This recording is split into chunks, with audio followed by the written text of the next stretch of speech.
وكفى وسلام على عباده الذين اصطفى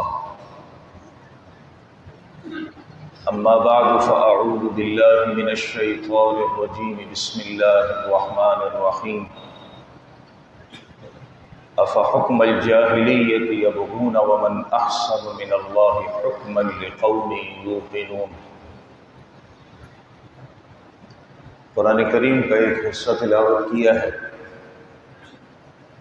دعا ہے کہ اللہ تبارک و تعالی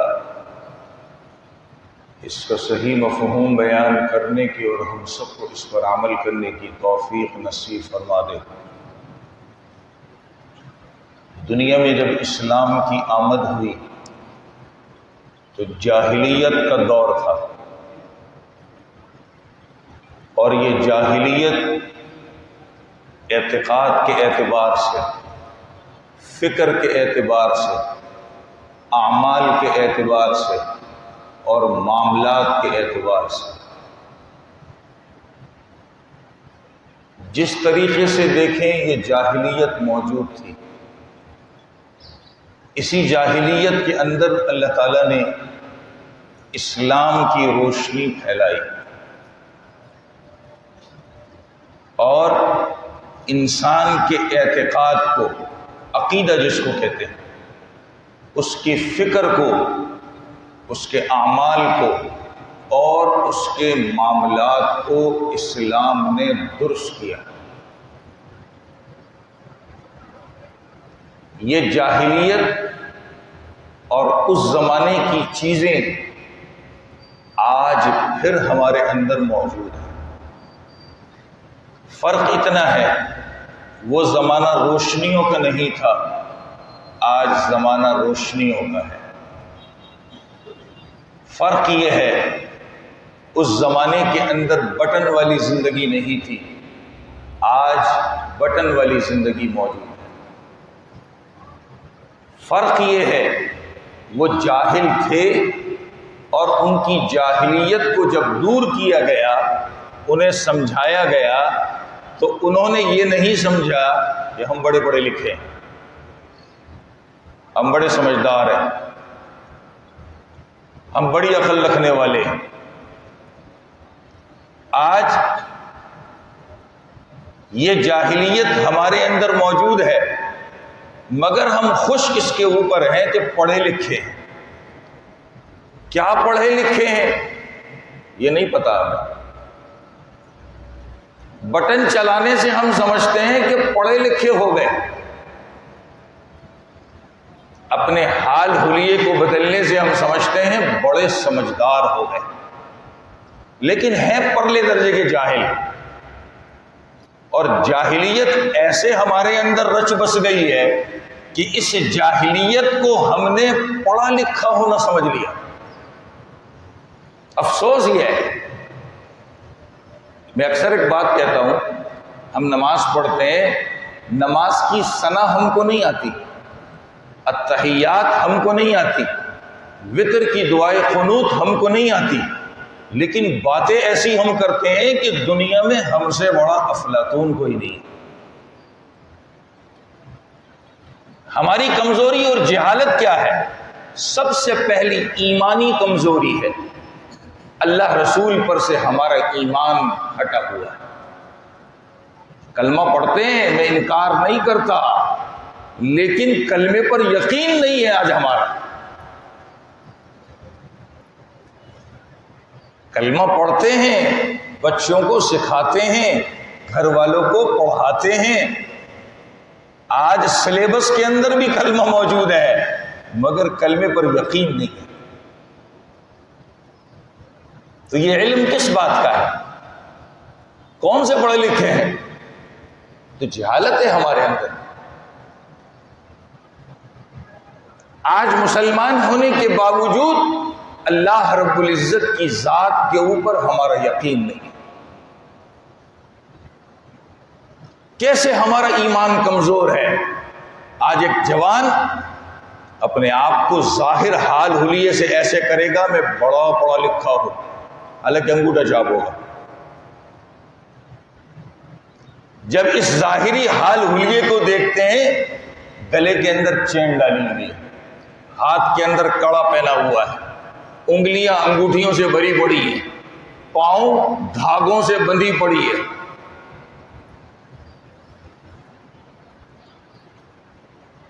اگر اس پہننے والے سے پوچھا جائے کہ یہ ہے کیا، اسے بھی نہیں پتا ہوتا. کبھی کوئی کہہ دیتا ہے اماں نے دیا تھا، ابا نے دیا تھا، فلاں نے دیا تھا، میں نے پہن لیا. کیوں؟ روزی میں برکت ہوتی ہے، جادو نہیں ہوتا، بیماری نہیں آتی، مصیبت پریشانی نہیں آتی. یعنی ایمان کے اعتبار سے اللہ کو ہم بھول گئے. ان کڑوں پر، ان انگوٹھیوں پر، ان دھاگوں پر ہمارا ایمان ہے. امام طحاوی رحمۃ اللہ علیہ نے ایک روایت لکھی ہے. ایک قبیلہ تھا جس کا نام تھا سدا. اس کے 12 افراد رسول کریم صلی اللہ علیہ وسلم کی خدمت میں حاضر ہوئے. کیوں آئے؟ کہا آپ کے ہاتھ پر ایمان لانا چاہتے. کیوں آئے؟ آپ کے ہاتھ پر ایمان لانا چاہتے ہیں. اللہ کے نبی نے 12 میں سے 11 کو قبول کر لیا، ایک کو قبول نہیں کیا. 12 میں سے 11 کو قبول کر لیا اور اپنے ہاتھ پر بیعت کرتے ہوئے انہیں اسلام میں داخل کر دیا. ایک کو نہیں کیا. تو ان 12 میں سے ایک نے کچھ کہنے کی ہمت کی اور فرمایا یا رسول اللہ صلی اللہ علیہ وسلم، آپ نے اس آدمی کو چھوڑ دیا.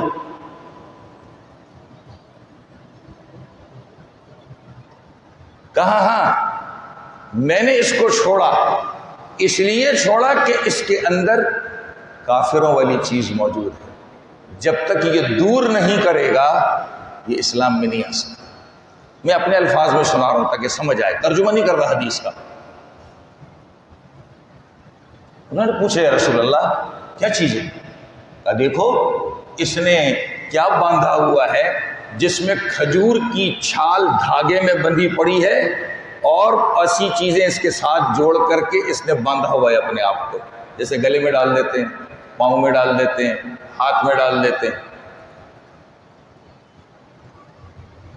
سوچنے کی بات ہے، اللہ کے نبی ایسے شخص کو اسلام کے اندر داخل نہیں کر رہے.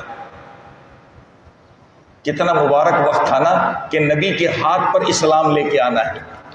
اس سے بڑھ کر کوئی چیز ہو سکتی ہے؟ اس سے بڑھ کر کے کوئی چیز ہو سکتی ہے؟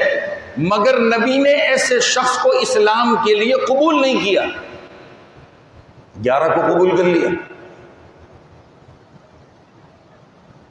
ایک اور روایت سنیے، سنن ابن ماجہ کے اندر لکھی ہے، رسول کریم صلی اللہ علیہ وسلم کی خدمت میں ایک شخص حاضر ہوتے ہیں، ہاتھ میں پیتل کا کڑا پہنا ہوا ہے. ہاتھ میں پیتل کا کڑا پہنا ہوا ہے.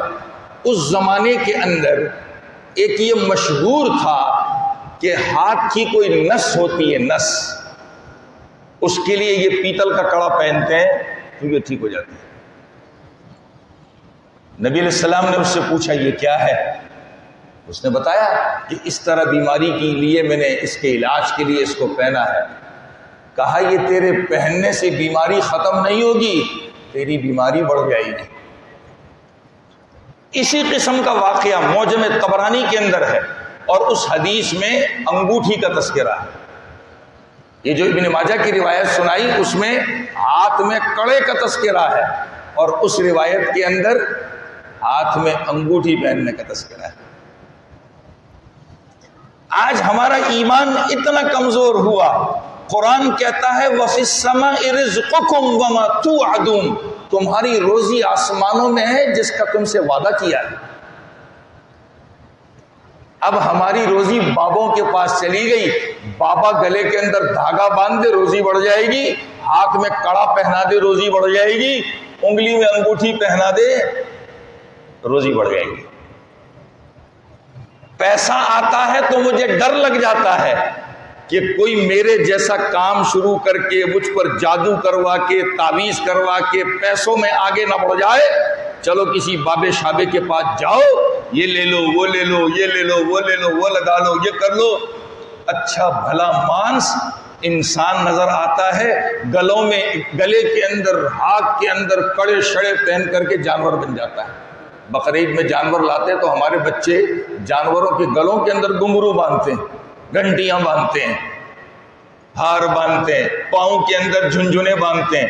ہم انسانوں نے یہ سب چیزیں پہن لی۔ کتنا ہمارا ایمان کمزور ہے، اللہ کو بھول گئے، اللہ کو بھول گئے۔ ایمان ہمارا اتنا، اس کی سطح اتنی نیچے آ گئی۔ میں نے جو آیت پڑھی ہے سورہ مائدہ کی آیت ہے۔ پروردگار عالم فرماتے ہیں افحکم الجاہلیہ یبغون، کیا جاہلیت کے طریقوں کو چاہتے ہو؟ ومن احسن من اللہ حکما لقوم یوقنون، جو اللہ پر یقین رکھنے والے ہوتے ہیں انہیں اللہ کا فیصلہ اچھا لگتا ہے۔ میں نے مطلب بیان کر دیا اس آیت کا۔ جب ہماری نظر اللہ سے ہٹ گئی، بابو شابوں پر آ گئی، تو ہمیں اللہ کا فیصلہ پسند نہیں ہے، ہمیں یہی جاہلیت کا طور و طریق پسند ہے۔ جاہلیت میں بھی یہی ہوتا تھا، اب ہم اپنے آپ کو پڑھے لکھے شمار کرواتے یہی کر رہے ہیں۔ گاڑی کے اوپر جوتا لگا دیا، گاڑی چل رہی ہے، جوتا لٹک رہا ہے، کیا ہوگا جی؟ نظر نہیں لگے گی۔ تیری تو نظر لگ رہی ہے، اس کو کون روکے گا؟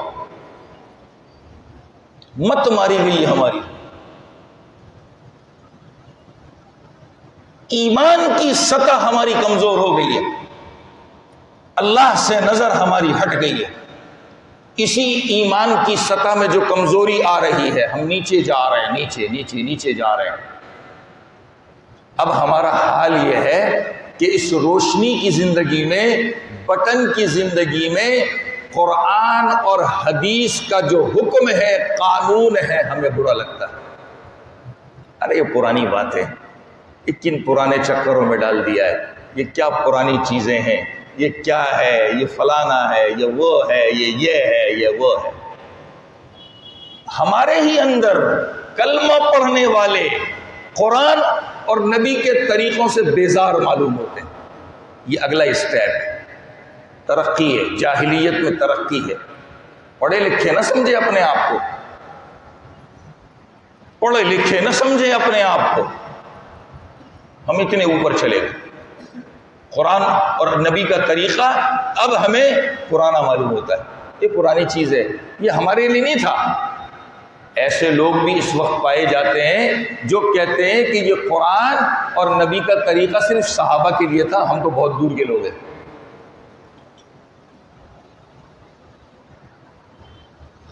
یہی قرآن کہتا ہے یہ اسلام قیامت تک کے لیے آیا ہے، سب لوگوں کے لیے آیا ہے، اور یہی قرآن کہتا ہے کہ پورے اسلام میں داخل ہو جاؤ۔ یہ قرآن کہہ رہا ہے ادخلوا فی السلم کافہ، پورے داخل ہو جاؤ۔ مگر اس پر ہمارا ایمان نہیں ہے۔ اس پر ایک اور ترقی، وہ ترقی کیا ہے جی؟ آج تو نیا زمانہ ہے، روشنی کا زمانہ ہے، بٹن کا زمانہ ہے۔ یہ پرانے لوگ کیا جانے، ان کے زمانے میں تو یہ فریج بھی نہیں تھے، اے سی بھی نہیں تھی، 4 ویل گاڑیاں بھی نہیں تھی، ان کو کیا پتا کہ بعد میں کیا ہوگا؟ یہ قرآن حدیث ان نئی چیزوں کو بتائے گا، سمجھائے گا؟ اللہ کو پتہ نہیں تھا، ہمیں اللہ ہی نہیں پیدا کیا ہے نا۔ اور یہ جدت پسندی کی چیزیں، سہولت پسندی کی چیزیں اللہ ہی نے دی ہے نا ہم کو۔ وہ اللہ کو پتہ نہیں تھا کہ 1400 سال پہلے جو قرآن اتاریں گے، جو نبی کے طریقے آئیں گے، یہ سہولت پسندی والے زمانے کے اندر یہ چیزیں ان کو کام آئیں گی کہ نہیں آئیں گی؟ اللہ کو پتہ نہیں تھا، سب پتہ تھا۔ جبھی اللہ نے قرآن میں کہا تھا کہ قیامت تک کے لیے ہی دین۔ ان حالات کے بعد ہمارا حال کیا ہو چکا؟ ہماری جو فکر ہے، ہماری جو سوچ ہے، یہ ایک تذبذب کا شکار ہے۔ جب ہماری سوچ تذبذب کا شکار ہو گئی، اسے سمجھ ہی نہیں آتا کیا سچ ہے، کیا جھوٹ ہے، کیا حقیقت ہے، کیا حقیقت نہیں ہے۔ اب اپنی مرضی سے جس کو جو چاہے کر دے، کون پوچھنے والا ہے؟ اس کا نقصان کیا ہے؟ اس کا نقصان کیا ہے؟ اس کا سب سے بڑا نقصان یہ ہے کہ اسلام نے جو اعمال ہم کو کرنے کے لیے دیے ہیں وہ ہم سے چھوٹتے جا رہے ہیں۔ 5 نمازیں ہماری پوری ہیں، میں اور کہیں نہیں جاتا، نہیں ہے۔ ابھی الحمدللہ رمضان گزارا، رمضان المبارک کے روزے ہمارے پورے ہیں۔ ایک گٹکے کی چاہت نے، سگریٹ کی عادت نے، پان کے شوق نے میری زبان سے جھوٹ نکلوایا، میں یہ بیمار ہوں، میں یہ بیمار ہوں، اس لیے میں روزے نہیں رکھ سکتا۔ سیدھا سیدھا بولتا نہیں، گٹکا نہیں چھوڑ سکتا، پان نہیں چھوڑ سکتا، سگریٹ نہیں چھوڑ سکتا، لیکن جھوٹ بول کر کے لوگوں کو بتا رہا ہوں، اپنے آپ کو خوش کر رہا ہوں کہ میں بیمار ہوں۔ مولوی صاحب، بیمار آدمی کے لیے روزے کا کفارہ کیا ہے؟ اب جب ہم پوچھتے ہیں کہ بیمار کیسا ہے، اب وہ پھنس جاتا ہے۔ جب ہم شرعی مسئلہ بتاتے ہیں کہ روزے کا فدیہ اس کے لیے ہوتا ہے جس کو ڈاکٹر جواب دے دے کہ ابھی یہ زندہ نہیں رہ سکتا، اس کے لیے فدیہ ہے، اب پریشان ہو جاتا ہے۔ یعنی اس طرح دھوکے دے کر کس کو ہم خوش کر رہے ہیں؟ کیا اللہ کو دھوکہ دینا چاہتے ہیں؟ جاہلیت کے اندر جو قبائل کے رسم ہوتے تھے، قبیلوں کے، باپ کو کرنا ہوتا، اس کے اندر سستی ہوتی، بیٹے کو بھیج دیتا، جا میری طرف سے تو کر لی۔ اپنے خونی رشتہ دار کو کہتا، جا تو میری طرف سے کر لے۔ اور اس کے اندر وہ اتنے بھی آگے چلے گئے کہ اگر باپ نے کسی کو قتل کیا ہوتا اور مقتول کے ورثاء اس سے بدلہ لینے آتے تو یہ باپ کیا کرتا؟ میرے بیٹے کو اس کی جگہ قتل کر دو، مجھے چھوڑ دو۔ یہ جاہلیت میں تھا، اب صورت بدل گئی ہے، ہم نئے طریقے نکال لیں۔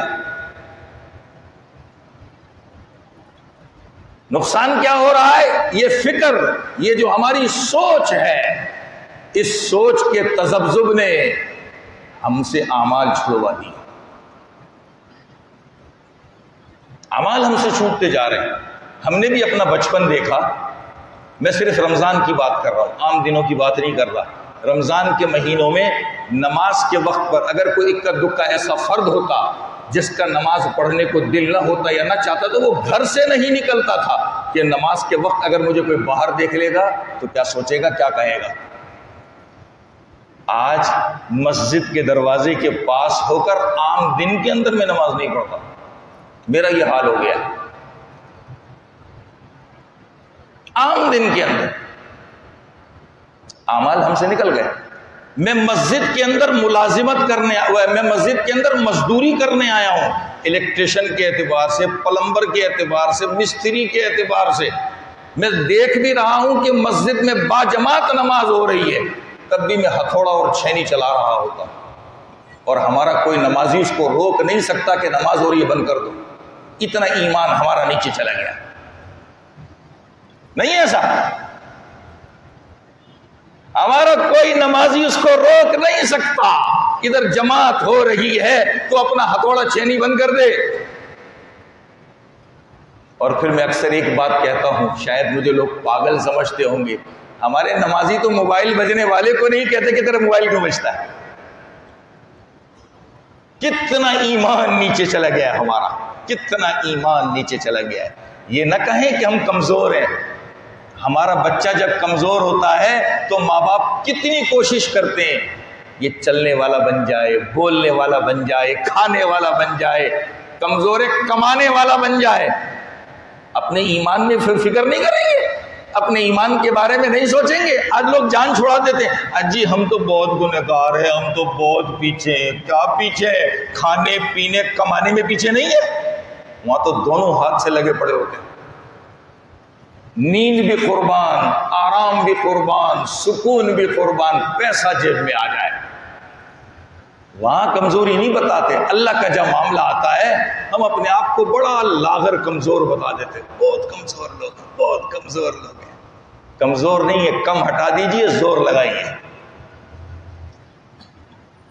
یہ عذر اللہ کے یہاں قابل قبول نہیں ہوگا کہ ہم تو ایسے تھے اور ہم ایسے تھے اور ہم یہ تھے اور ہم وہ تھے، یہ قبول نہیں ہوگا۔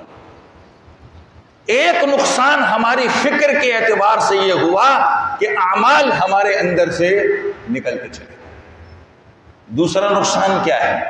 انہی اعمال کے اندر اب ہم نے سوچا نئی چیز لے آئے، نماز بھی ماڈرن بنا دی. نہیں ہے؟ 10 سال پہلے ایسے نماز پڑھتے تھے جیسے اب پڑھتے ہیں.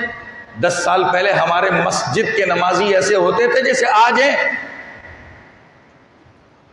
کچھ دن پہلے میرے پاس ایک جوان آیا، لوگوں کی ضرورت دیکھے، خدا کی قسم 21 توپوں کی سلامی دینے کو دل کرتا ہے. جاہل آدمی جس کو الحمدو بھی پوری نہیں آتی، التحیات بھی پوری نہیں آتی، مجھ سے کیا کہتا ہے؟ کہتا ہے یہ جو نئے مسائل آتے ہیں ان کے اندر ہم اپنی رائے دے سکتے ہیں. ماشاءاللہ کیا کہنا، جیسے الحمدو نہ آتی ہو، التحیات نہ آتی ہو، وہ کیا کہہ رہا ہے؟ ان نئے مسائل کے اندر جو ہے ہم اپنی رائے دے سکتے ہیں. ڈاکٹر کے پاس جا کر رائے دے تو ڈاکٹر صاحب میرے اندر یہ بیماری ہے تو مجھے یوں کر دیں اور مجھے یوں کر دیں، وہاں تو جان کے لالے پڑے ہوتے، مر نہ جائے. اسلام ایمان اتنا کمزور ہو گیا، اب اپنی رائے اس کے اندر داخل کریں گے. شرم آنی چاہیے، ڈوب مرنا چاہیے. کن چکروں میں ہم پڑ گئے؟ میں ایک حدیث سناتا ہوں، بخاری کے اندر موجود ہے، پوری نہیں سناؤں گا.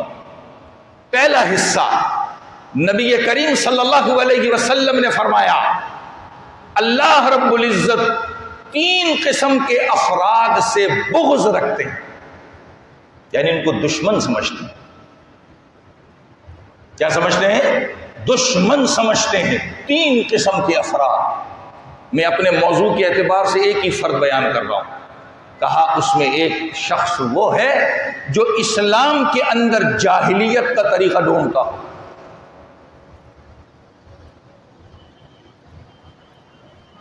کیا فرمایا؟ جو اسلام کے اندر جاہلیت کا طریقہ ڈھونڈتا ہو. اسلام اسلام ہے، اس کو کھلواڑ نہ بنائیے، میدان نہ سمجھیے اس کو. یہ کھیل تماشے کے لیے نہیں آیا، یہ عمل کرنے کے لیے آیا ہے. ہمیں پیدا بھی اسی لیے کیا ہے کہ اس پر عمل کرو. کیا فرمایا نبی نے؟ اللہ رب العزت 3 قسم کے افراد سے بغض رکھتے ہیں. بغض، دشمنی. اس میں سے ایک وہ ہے جو اسلام میں جاہلیت کا طریقہ ڈھونڈتا ہے. آج ہم روشنی کے دور میں آ گئے، بٹن کے دور میں آ گئے، اپنی عقل سے سوچتے ہیں یہ یوں ہونا چاہیے، یہ یوں ہونا چاہیے. اللہ رسول کو پتہ نہیں تھا؟ اللہ رسول کو پتہ نہیں تھا؟ میں نے گزشتہ جمعے ایک مثال دی تھی ایک شخص کی جو اپنے آپ کو بڑا مذہبی اسکالر کہتا ہے. میں نے حدیث سنائی تھی، نبی نے فرمایا کہ جنت تمہارے ماں کے قدموں کے نیچے ہے. وہ کیا کہتا ہے؟ وہ ماں بھی تو ایسی ہونی چاہیے نا جس کے نیچے جنت ہو.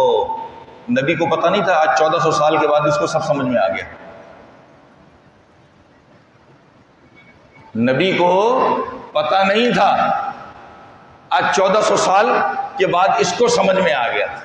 اور وہ بھی کیا سمجھ میں آیا؟ نبی کی حدیث اپنی کھوپڑی سے سمجھ رہا ہے.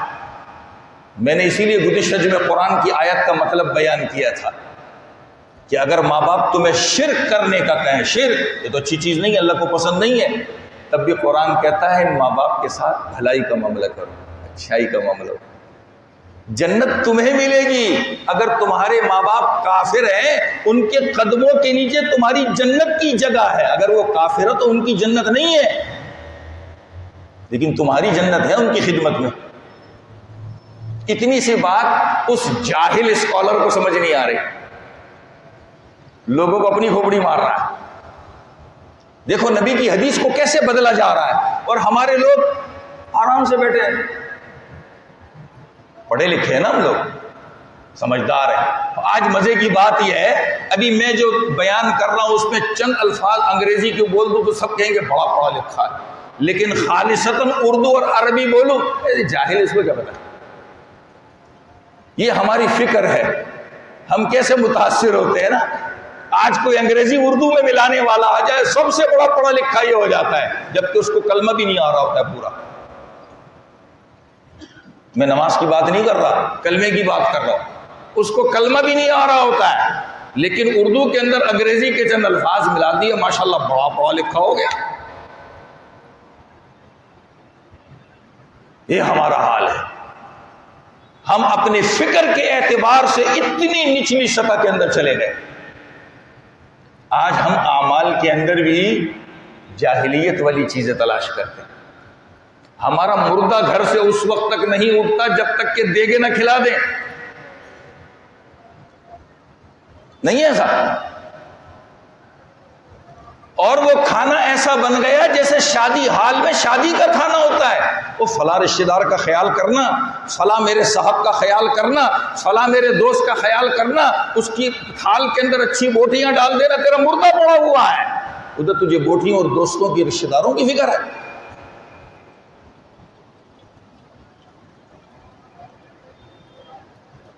کیسا ہم نے دین کو بدل دیا۔ یہی چیز نبی کریم صلی اللہ علیہ وسلم کو 1400 سال پہلے پتہ تھی کہ میری امت یہ کام کرے گی، اس لیے آپ نے پہلے بس سمجھا دیا تھا کہ ایسے کام کرنے والے کو اللہ دشمن سمجھتے۔ اللہ کے طریقوں میں دخل اندازی ہے نا، اللہ کے طریقوں میں دخل اندازی ہے۔ تو ہماری فکری اعتبار سے جو پریشانی ہے، تذبذب ہے، اس نے ہمارے اندر سے اعمال نکال دیے۔ ایک، اعمال کے چور بن گئے، نمازیں پوری نہیں، روزے پورے نہیں، زکوٰۃ پورے نہیں، حج پوری نہیں، کچھ پوری۔ دوسرا، ان اعمال کے اندر اس کو ہم نئے روپ میں لانے کے چکر میں اپنی سوچ کے اعتبار سے، میں کسی پہ کیچڑ نہیں اچھالنا، لیکن سوچنے کے لیے ایک بات کہہ رہا ہوں، ہماری نماز بھی ننگے سر ہو گئی۔ کیوں؟ ہمیں پتہ ہے نا جائز ہے، جائز ہے، جائز ہے، جائز ہے۔ قرآن کیا کہتا ہے؟ پارہ 8، خذوا زینتکم عند کل مسجد، کیا نماز پڑھتے ہو خوبصورتی اختیار کرو۔ یہ پہلے بھی بات کر چکا ہوں، میں بار بار دہراتا اس لیے ہوں کہ ہمیں سمجھ آئے، ہمارے ذہن میں یہ بات رہے، ہم اپنے بچوں کی صحیح تربیت کر سکیں۔ ورنہ آج ہم ننگے سر نماز پڑھ رہے ہیں، ہماری آنے والی نسل ننگے بدن نماز پڑھے گی۔ میں نے بہت بڑا جملہ کہہ دیا ہے، بہت بڑا جملہ میں نے کہہ دیا، بہت بڑا۔ ہم تو صرف ننگے سر نماز پڑھ رہے ہیں، ہماری آنے والی نسل ننگے بدن نماز پڑھے گی۔ کوئی سمجھانے والا نہیں ہوگا، کوئی روک ٹوک کرنے والا نہیں ہوگا۔ ہمارے کچھ مسلمان مصر گئے، ابھی ایک تصویر بڑی وائرل ہو رہی ہے، فرعون کی مومی پڑی ہے، مومی اس کی لاش مسالے والی، اس کے لیے فاتح خوانی کر رہے ہیں، جس کو اللہ نے نشان عبرت بنایا۔ قرآن کہتا ہے نکالا، نکال کہتے ہیں عبرت کو، عبرت کو، اس کے سامنے ہاتھ اٹھا کے فاتح خوانی کر رہے ہیں۔